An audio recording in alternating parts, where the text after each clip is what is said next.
world, the Bahamas is still reeling from this devastation. And Miami station WSVN showed a glimpse of the thousands of folks trying to flee to safety. But some survivors have been kicked off of ferries for not having the right papers. Because I guess sometimes, you know, when the hurricane's coming and you're trying to flee, you might not realize you don't have all the right papers because, of course, your island's being devastated. Yeah. But silly me, why bring that up? And here's you-know-who said he's, well, I'll let you see what he says. Everybody needs totally proper documentation because the Bahamas had some tremendous problems with people going to the Bahamas that weren't supposed to be there. I don't want to allow people that weren't supposed to be in the Bahamas to come into the United States, including some very bad people and some very bad gang members and some very, very bad drug dealers. You know, this is a guy who had the Taliban. He's going to have a big meeting with the Taliban. He loves Kim Jong-un and Putin, and yet these people who are fleeing a hurricane are suddenly criminals. He's so despicable, he makes my head stand up. My hair. Well, and I can't stand him.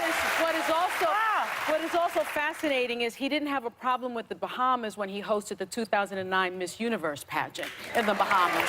And he was tweeting about it and wanted everybody to not only go to the Bahamas, but watch it live. So again, it's the hypocrisy. And I think what is just so terrible is that he does have some people in the administration that are trying to do the right thing. He had his acting head of the Customs and Border Protection Agency. His name is Mark Morgan. He said, this is a humanitarian mission. Even if you don't have the appropriate documentation, you can come to the United States for safety.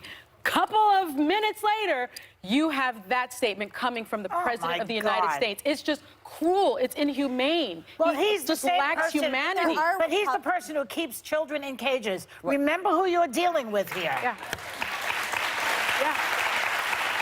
Well, Marco Rubio and Rick Scott, who are both senators from Florida, wrote an open letter to Trump saying that they would be happy to take people from the Bahamas who have relatives in the United States, even without paperwork, because, again, if your home's flooded, you probably don't have time to get your identification on the way out. I do think when we talk about the border and when we talk about things like natural disasters hitting people's homes, the humanity seems completely removed from it. These are people, God forbid, my house is flooded and I have no place to go. And the best part about America is I still believe, like Ronald Reagan said, we are a shining beacon on a hill. So why can't we help our friends in the Bahamas, who, by the way, help a lot of rich people with taxes and tax shelters down there, and have 6 million Americans coming for tourism every year. So I don't understand why he's not. And Marco Rubio and Rick Scott are Republicans. And I think that if they had a hurricane in Norway and they were all coming here, I think he would be fine with that. I don't know why we're sitting here surprised by this. We're not surprised by it. This seems to be